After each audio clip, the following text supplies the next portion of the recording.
North Korea, known for its reclusiveness and tight internet controls, is playing host to a high-profile visit from the US, one of the guests being head of online giant Google, in fact. The trip's breeding speculation about the company's plans to expand into the secretive state.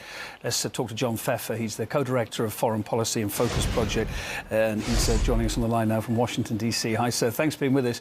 This visit by Google Boston Eric Schmidt's headed by former New Mexico Governor Bill Richardson. Now, Richardson's a veteran of humanitarian journeys to North Korea.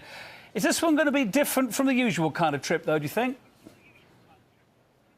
Well, it comes with a great incentive for North Korea, and that is a visit from one of the top corporations in the world. And so I think that's one of the reasons why North Korea was so enthusiastic about having them come in on this trip.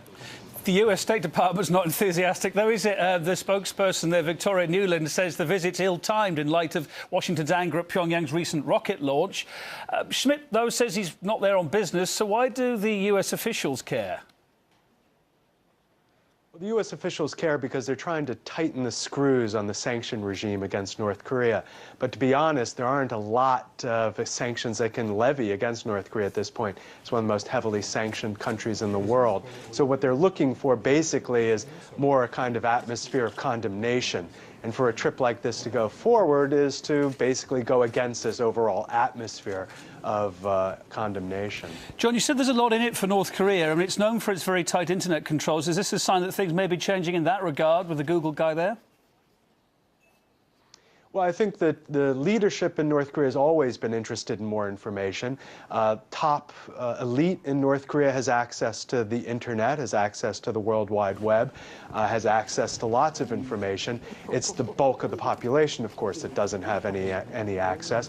Although we've seen some increase, of course, in cell phones and in applications, smartphones in North Korea. So at a certain level, yes, we've seen a crack open in terms of information access. But I don't think we're going to see any major deal come out of this, and I don't think we're going to see Google suddenly open up an office in Pyongyang. Interesting he's making that visit, though, isn't it?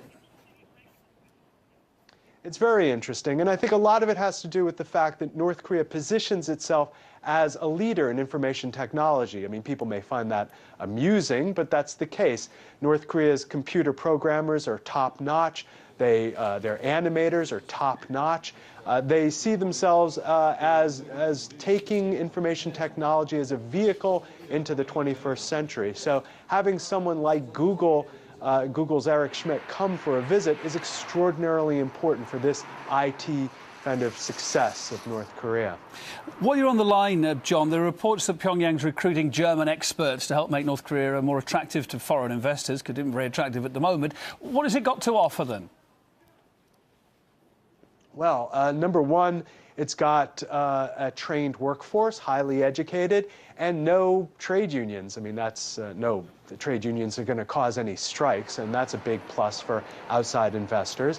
Another thing is raw materials. North Korea has an enormous amount of mineral wealth, and at the moment, China has pretty much locked up access to that, but North Korea, I think, is interested in getting a couple more bids on that, maybe getting some more money there. And then, of course, location. North Korea is in the middle of one of the top economic zones in the world. So if you're going to open up a business in Northeast Asia, why not think of North Korea? John, thanks for being on the line. John Pfeffer, co-director of Foreign Policy and Focus Project at the Institute for Policy Studies.